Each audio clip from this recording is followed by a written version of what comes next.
მომატებულია კი არა, კოსმოსია, ფასები წასულ ყველაფერს. შესამჩნევია კი არა, ასეა შესამჩნევი. ზვირია ყველაფერი. გაზრდილი ფასები, რომ საქართველოს მოსახლეობის დიდი ნაწილისთვის ერთ-ერთი ყველაზე მწვავე პრობლემაა, არაერთი გავლენიანი ორგანიზაციის კვლევა მოწმობს. ბოლო ასეთი კვლევა სოციალური კვლევისა და ანალიზის ინსტიტუტმა ჩაატარა.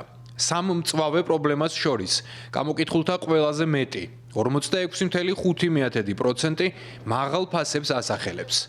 ყოველ სეზონზე რაღაცა ფასები ყოველთვის მატულობს. აი მწვანილი რაღაც რამოდენიმე ღერიღის ერთი ლარი, რომ ერთ სადილზე რო გეყოფა. ასეთი რამე არ ყოფილა ნამდვილად. ძალიან აბსოლუტურად ყველაფერზე ოღონდ.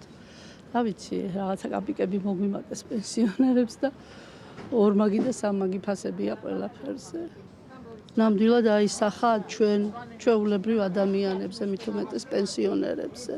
300 ლარი პენსია ერთ დღეს შეგიძლია ბაზარში დახარჯო და 2-3 დღე სახლში მშიერი იჯდე.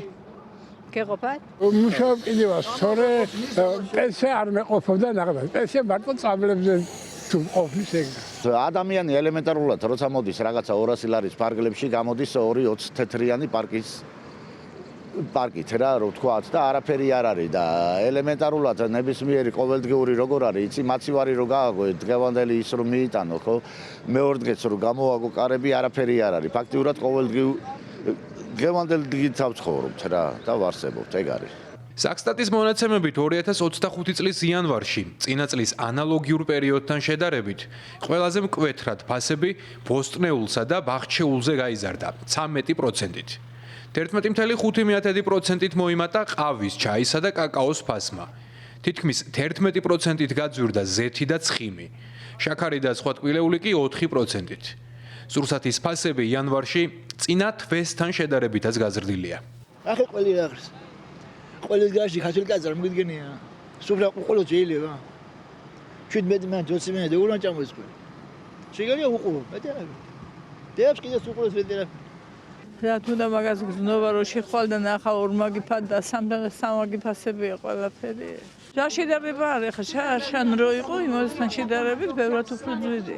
პენსიას აიღებ, გადასახადებს გადაიხდი და всё. ხარ ისე, თუ ორი ხარ კიდე არ აგიშავს. თუ ერთი ადამიანი ცხოვრობ 400 ლარი რა არის. თვითონ 6000 და არ ეყოთ და 6000 კიდე მოიმატეს და სტაბილურად იზრდება. მიდის ზევით. და წავა ზევით მანამ სანამ მეთაურობა იქნება. ფულს არ უმატებენ ფასებს, ალბათ ხალხის გაწყვეტა უნდათ. მე არის რატო აკეთებენ.